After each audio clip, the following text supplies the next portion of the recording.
So I have a sincere question for Father Robert Barron. And Robert Barron, if you don't know, is a YouTuber who bears the distinction of being a Catholic priest and now bishop, actually.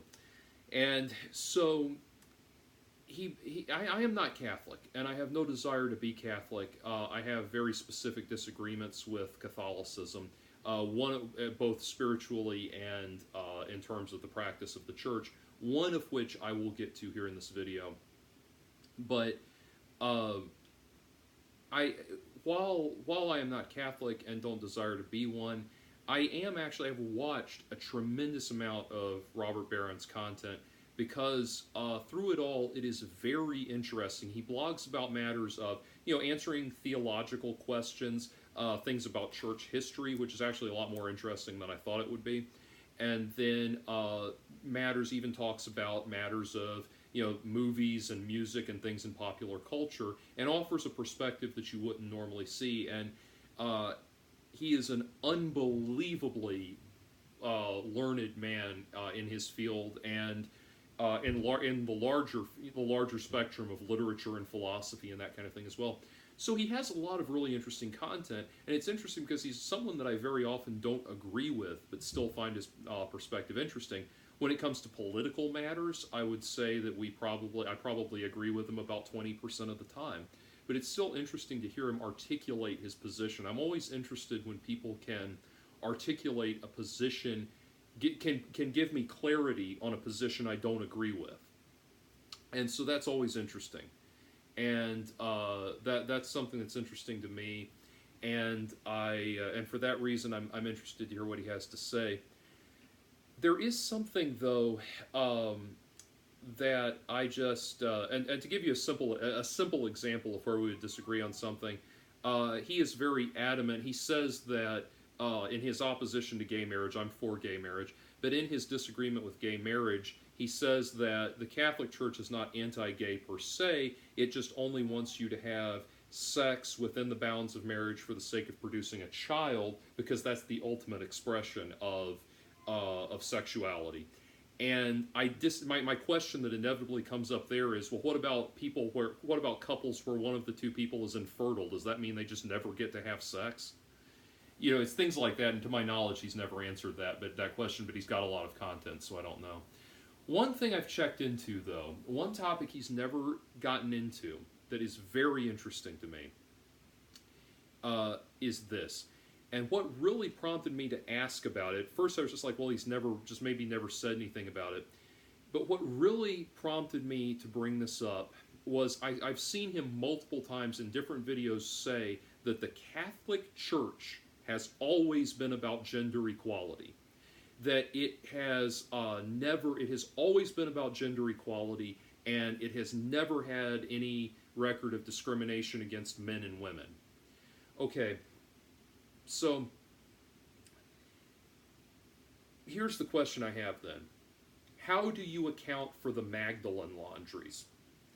The Magdalene Laundries, if you don't know, the Magdalene Laundries were an organization of Catholic-run workhouses mostly in Northern Ireland, and in some cases in London, or in Britain. I don't know if it was in London specifically, but in Britain and in that surrounding area, but primarily in Northern Ireland, that existed from the 1800s, I believe from the 1800s, all the way up to the modern era. Like the last Magdalene Laundry closed in the mid-1990s. And so within the last 30 years. And the Magdalene Laundries were workhouses that women could be sent to against their will, and if they tried to leave, the local law enforcement would bring them back. And there is, and I have never. These were initially opened as laundries, as a like a safe house for prostitutes and women who were fleeing abuse and that kind of thing.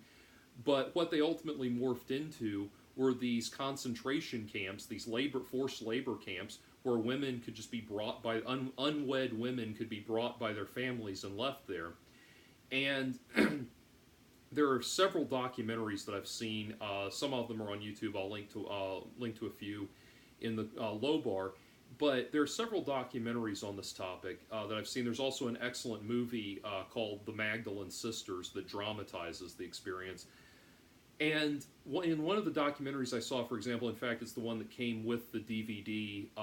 It came as a bonus feature on the DVD of the Magdalene Sisters. It said they interviewed one woman who, for example, was taken by her family, left at a Magdalene Laundry. No one explained to her why. Like, they would not tell her why.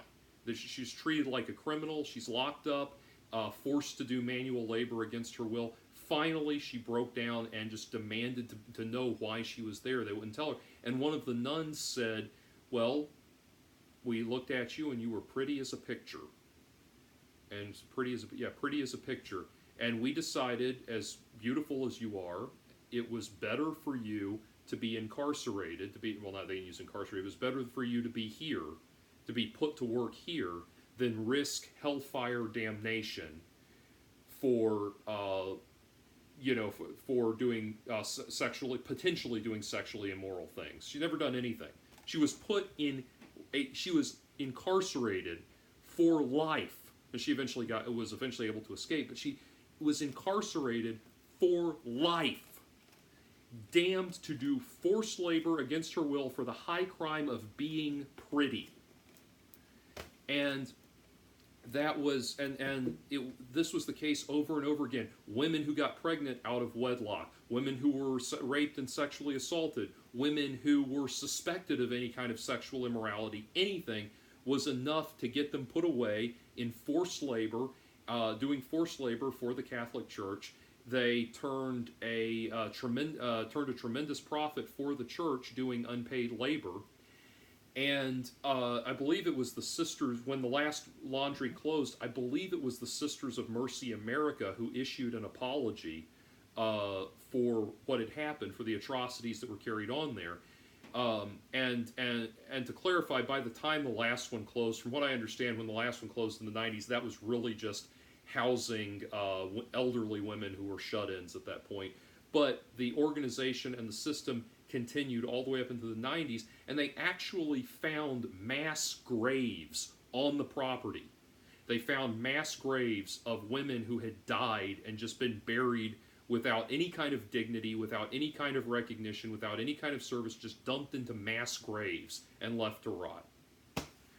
So my sincere question to you, Robert Barron, someone who I actually, even if I don't always agree with you, I actually have a lot of respect for and truly enjoy hearing your content, I would really like an answer to that. How do you reconcile your statement that the Catholic Church, not the doctrines of the Catholic Church, but the Catholic Church itself has always been about gender equality? How do you reconcile that with the grotesque, inhuman crime against humanity that is the Magdalene Laundry system? And it's weird to me because the priest sex abuse scandal that happened in more recent times, that has gotten international coverage, and the Catholic Church has done so much damage control publicly and privately, and you've talked about that. You've owed up to that and admitted what happened and talked about how the church has tried to recover from it and come back from it and deal with it. So I would hope that you would be willing to also address this topic. Again, it's a sincere question from somebody that enjoys listening to your videos and enjoys listening to what you have to say. Thank you. And also, I thought about whether or not to say this, but a certain amount of mystery or mystique is always good, but I just wanted to go ahead and say, I know a lot of people are going to see this video and say, but Jordan, how can you suddenly act like you care about women's issues when you've done in the past, you've done all of these things to urinate on social justice agenda items and all of this stuff?